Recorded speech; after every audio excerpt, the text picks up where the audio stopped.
Now this is a slide showing the normally anteverted and antiflexed uterus. Remember, V is 90. So and V is for vagina. So when the cervix is bent on the vagina, it is 90 degrees and it is called as the angle of anteversion. And the between the cervix and the uterine body, it is called as the angle of anteflexion, and anteflexion is around 120 degrees. So V is vagina and V is around 90 degrees. Now coming to this anteverted and antiflex, which is a normal uterus, and this is a retroverted and retroflex uterus. Remember children, an anteverted uterus cannot prolapse. The uterus has to fall back on its axis and then slide through the vagina.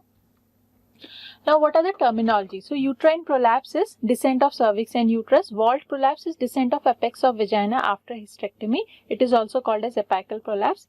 Anterior vaginal wall prolapse is the organs which are in relation to the anterior wall of vagina, like cystocele, herniation of urinary bladder, which is the anterior 2/3.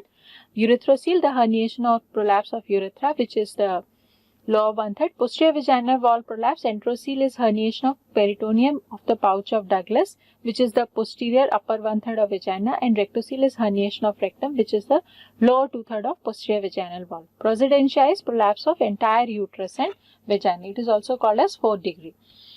Now coming to the supports of the uterus. So this question is asked in various ways in various examinations. So levator ani and coccygeus muscles.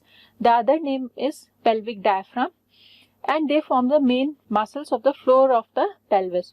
So this is the pelvic basin when we look it from down, and the condensation of pelvic fascia. Fascia is nothing but connective tissue covering fibrosed over the muscle. So muscle lies in a fibrous tissue coat. That fibrous tissue coat covering the muscle is called as fascia, and various places this pelvic fascia gets condensed, and when the pelvic fascia gets condensed, we call them as ligaments. And these ligaments attach uterus and vagina to the pelvic wall and to the muscles covering the pelvic wall, and which stabilize them. The body of the uterus does not have strong ligamentous supports, but cervix is held in place by strong ligamentous supports like the cardinal ligament, other name is Mackenroth ligament, and the uterosacral ligaments. The uterus and upper vagina lie horizontally on the pelvic floor, and this is an important support. The levator ani has a resting tone.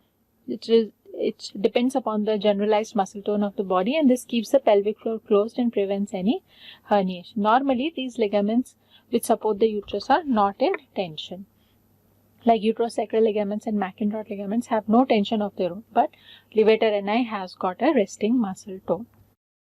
Now, looking at the pelvic floor from above, we see that this is the anorectal hiatus. Okay, this is the urethral hiatus, and these are the parts of the levator ani muscle. This is the pubococcygeus parts, the puborectalis part, and this is the iliococcygeus part.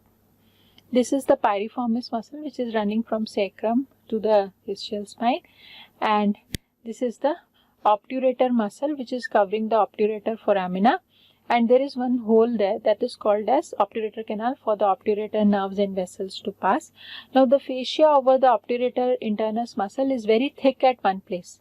This is the place where levator ani gets attached to the obturator internus. So this thick fascia where the levator ani is inserting on the obturator internus is also called as ATFP, or arcus tendinous fascia pelvis.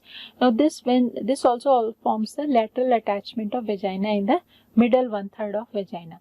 So this is the urethral hiatus. So this you have to understand, that this arcus tendinous fascia pelvis